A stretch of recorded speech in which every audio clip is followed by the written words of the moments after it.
While doing placement of implant in the pterygoid region, that is including the tuberosity and the second molar, how osteotomy should be done? That is usually use only pilot drill.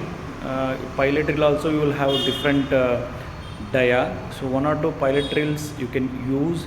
Thereafter you can place the implant directly. I use basal implants.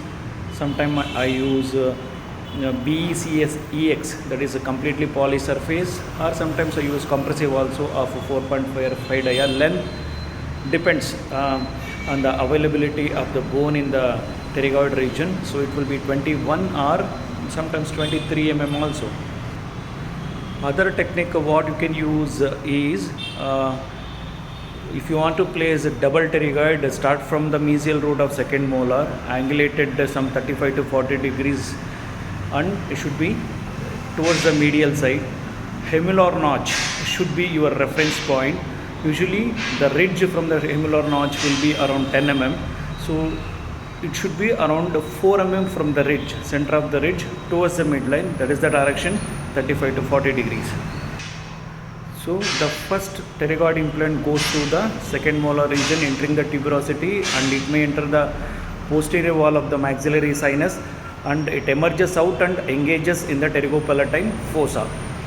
And your second pterygoid implant, if you are planning the double pterygoid, second pterygoid implant will be from the posterior aspect of the tuberosity, again angulation towards the midline.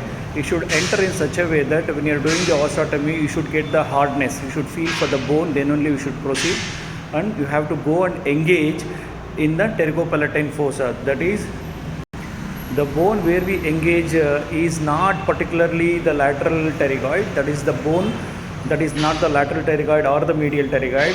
The bone between the lateral and medial pterygoid, that's where we need to engage. That is palatine process of pterygoid bone, that we call it as pterygopalatine fossa. The fusion zone we call it as, there we have to engage. So that way you can engage double pterygoids in the pterygoid region.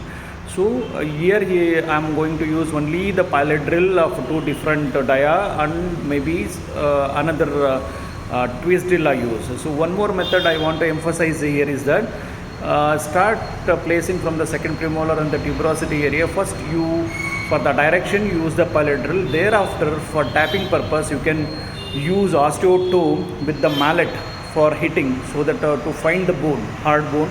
Thereafter you can proceed placing the implant.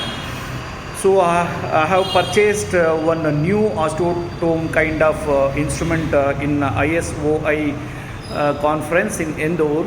This is the one. You can have a look. This is the one. You can have a look. It has got threads. So how you can use this is that it's almost looking like an implant only. That is polysurface implant. After doing a little access opening point of entry with the pilot drill, you can use this. You can go on screwing down. So wherever there is, if the bone is found, you will get hardness. You go on threading. You just push this down. That should be your path of insertion. Push how much ever you want till this end. So thereafter you will get the path of insertion on the good hard bone. So you take this out and place the implant and tighten it. So that is the way. You can have a look here.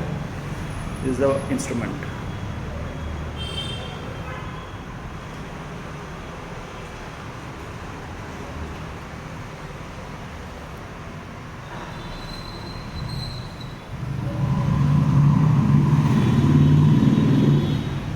Osteotome kind of with threads.